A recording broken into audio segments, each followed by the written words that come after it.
जय जगन्नाथ।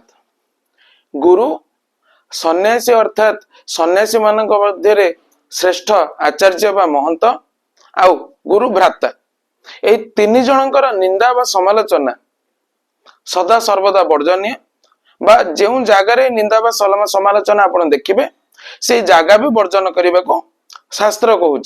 कारण प्रत्येक व्यक्ति जानते गुरु होउचंती से जणीय व्यक्ति जी आपण को भवसागर उद्धार करें से गुरुंकर सम्मान सदा सर्वदा रक्षा करने उचित। आ गुरु ही सब बेले जन जीवन में मेन रोल प्ले करिथांती। सेथिपई गुरु जहाँ भी हुंतु गुरुंकर निंदा समालोचना वर्जनीय। जदि आपको ठीक लगुना ताहले आपण गुरु छाड़ी के आउ जने गुरु धरी पारंती किंतु ताकर निंदा समालोचना केबे करिवेनी। द्वितीय होउचंती महंत बा आचार्य आउ सन्यास जो सन्यासी मानक मूर्धनी स्वरूप बा मस्तक स्वरूप बोली श्रीमद भगवत गीतार लिखा जाइछि। जो सन्यासी मानक सारा संसार गुरु बोली मानती बा गुरु स्थानीय बोली मानती आ महंत बा आचार्य होउचंती सेही मानक भितर श्रेष्ठ जहाको गुरु स्वयं निर्वाचित करिथांती एवं गुरु परंपरा को बंचाई रखिया पई जो महंत बा आचार्यंकर आवश्यकता पड़ी थाए ता परवर्ती काल रे अन्य सही माध्यम रे निर्वाचित होई चलंती। ए उभय सन्यासी आचार्य बा महंत ए उभयंकर सम्मान रक्षा करबा आम समस्तंकर कर्तव्य।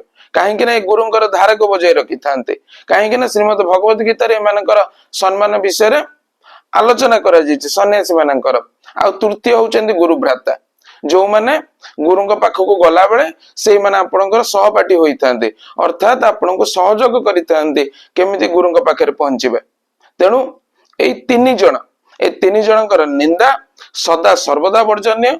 जो जगह आपण देखिबे जो कौन से ऑर्गेनाइजेशन जे कौन से आश्रम जे कौन से मठ जे कौन से संघ यही प्रत्येक क्षेत्र में जदि आपण कौन भी जगह यही तीन जनक भितर त्रयी समालोचना जोटी हो तीन जनक भितर जनकर भी निंदा समालोचना थट्टा परिहास जो जगह हो जगह सदा सर्वदा अर्थात सही परिस्थिति आपण सदा सर्वदा से स्थान परित्याग करने उचित बा सही प्रकार संघ परित्याग करने उचित जहाँ शास्त्र विधि अटे।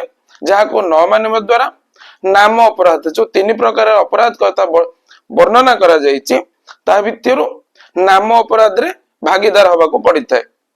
जय जगन्नाथ।